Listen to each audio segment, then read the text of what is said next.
મારા વાલા પ્રિયો, ઈસુ ખ્રિસ્તના નામમાં હું તમને શુભેચ્છા પાઠવું છું. તમે કેમ છો? શું તમે બધા સ્વસ્થ છો? તમે કોઈ વાતને કારણે ડર અનુભવો છો? તેથી જ પ્રભુ આજે તમારી સાથે તેના વિશે વાત કરવા માંગે છે. સારું, આ જૂના સમયના મહેલ જેવું લાગે છે. શું તમે તેમાં આશ્ચર્ય પામો છો? તે સાચું છે. ઇન્ડોનેશિયા નામનો એક દેશ છે ને, સમુદ્રની અંદર 17,000 ટાપુઓનો સમૂહ છે અને એવી રીતે આ એક મોટો દેશ છે અને આ દેશ વિશ્વમાં ચોથા નંબરની વધુ વસ્તી ધરાવે છે. આ એક મુસ્લિમ દેશ છે અને તેઓ અહીં બહુમતીમાં રહે છે. એક સમય પર આ જે દેશ છે તેમાં રાજાઓ રાજ કરતા હતા. હવે તેમની પાસે લોકશાહી સરકાર છે. જ્યાં રાજાઓ રહેતા હતા એવો એક આ મહેલ છે. હવે તેઓ નથી, તેઓ અલગ ઘરમાં રહેવા ગયા છે. પરંતુ તેઓ એક સમયે આવા એક મહેલમાં રહેતા હતા.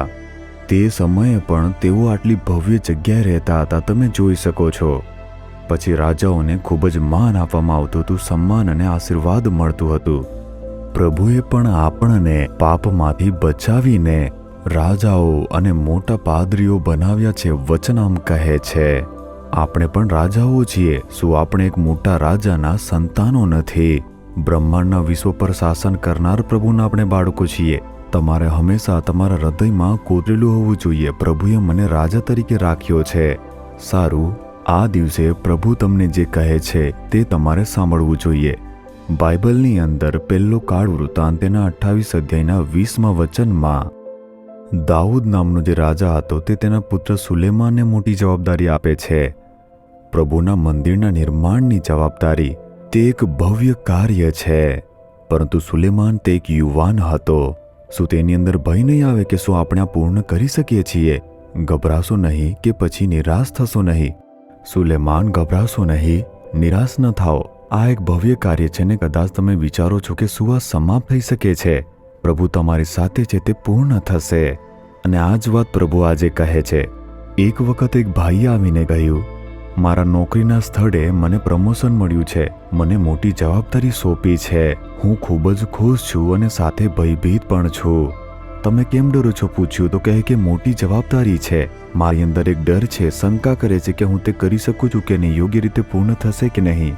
મારે તેના વિશે પ્રાર્થના કરવાની જરૂર છે. જ્યારે આપણા હાથમાં મોટી જવાબદારી આવે છે, હું તે કેવી રીતે કરી શકું છું? શું હું તેને પૂર્ણ કરીશ? શું હું તેને વિજય રીતે ચલાવીશ? એવો ભય આપણા હૃદયમાં આવશે. અને એ ડર આજે તમારા હૃદયમાં છે ને? જ્યારે લગ્ન જીવનમાં પ્રવેશ કરીશું તો ડર લાગશે કે પરિવાર કેવી રીતે ચાલશે. ભલે તે ડરને આપણે બહાર ન કહીએ, પરંતુ અંદરથી તે સાથે જ છે. જ્યારે આપણે વ્યવસાય શરૂ કરીએ, અમે આ શરૂ કરીએ છીએ, શું આ સફળતાપૂર્વક ચાલી શકશે? શું નફાકારક રહેશે? આપણને એવો ભય રહેશે. જ્યારે કોઈ સંસ્થા શરૂ કરીએ છીએ ત્યારે આપણને ડર આવશે. જ્યારે આપણે સેવામાં આવીએ છીએ ત્યારે પણ ભલે આપણી પાસે આનંદ અને ખુશી હોય, આપણા હૃદયમાં ડર આવશે કે શું આને યોગ્ય રીતે હું ચલાવીશ? શું તે એક આશીર્વાદ રહેશે? અને આજે તમારા જીવનની અંદર તમારી જવાબદારીઓને લઈને તમને થોડો ડર લાગે છે.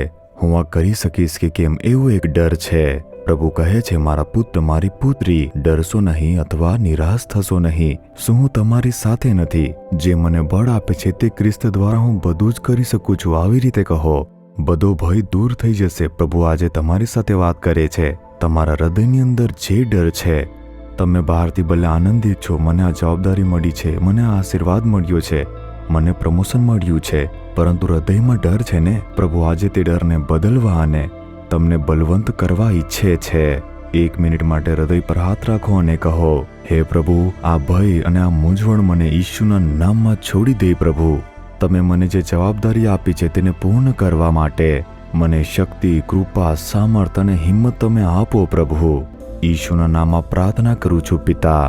Amen, amen.